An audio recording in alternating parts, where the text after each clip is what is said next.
Welcome back to Velshi and Rule. Right now, members of the Congressional Hispanic Caucus are touring Customs and Border Patrol centers in New Mexico. This marks their second trip since 2 migrant children died in U.S. custody.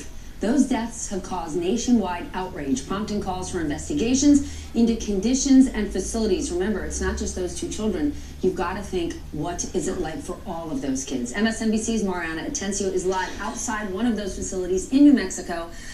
Mariana, walk us through this. The members of Congress who are there, what are they hoping to accomplish? Steph, first of all, welcome back. Hello, Ali, to you as well.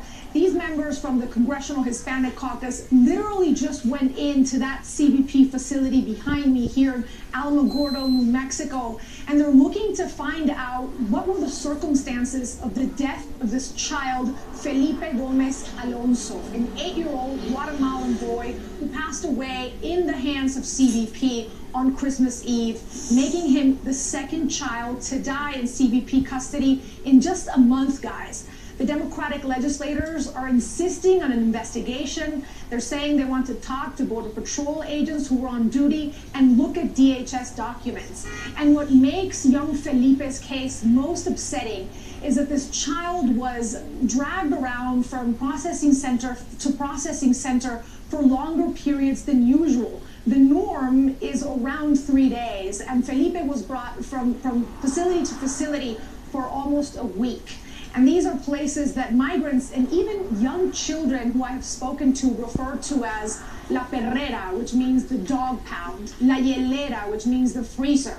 They're cold, they're cramped, and even by the admission of the CBP commissioner, not equipped to house children. Ali, Steph?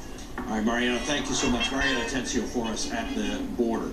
While migrant children are literally dying in U.S. custody, the Trump administration is claiming that they caught thousands of terrorists at the border. And as Stephanie and I were saying, that's an absolute lie. Let's take a look. That one more time. It's a lie. It's an absolute lie. Let's take a look at how we got to this, all right? Just days into the new year, President Trump claimed that 17,000 criminals were trying to get across the border. But, and this is exactly what he said, but for fact's sake, the Washington Post reports that statistic is mangled.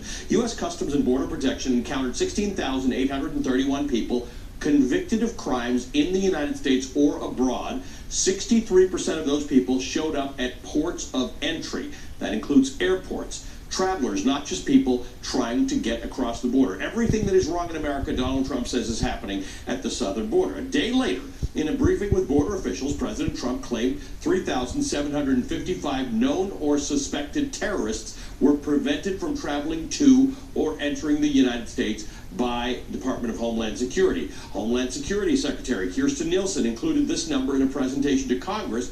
But again, very misleading. It refers to stops made by Department of Homeland Security across the globe, mainly at airports. Nielsen did not break down how many people showed up at airports versus land crossings. At the White House on Friday, Nielsen claimed that Customs and Border Patrol stopped over 3,000 special interest aliens trying to come into the country through the southern border. The DHS spokesperson stated this figure was separate, believe it or not, from the 3,755 figure that we just discussed, all right? So we had already said that there were 3,755 on January 3rd, and now all of a sudden she says more than 3,000. However, this is where things don't make sense. The DHS testified to Congress back in 2016 that special interest aliens do not necessarily have connections to terrorism. As Stephanie pointed out, that they often mean that they have travel patterns that go to countries where you get secondary screening, or you're from a country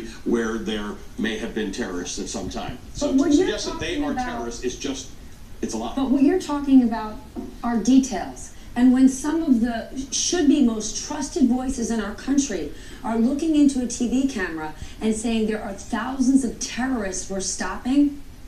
Yeah, but you can see how that works, right? You can see how that gets people riled up. Joining us now is New York Times.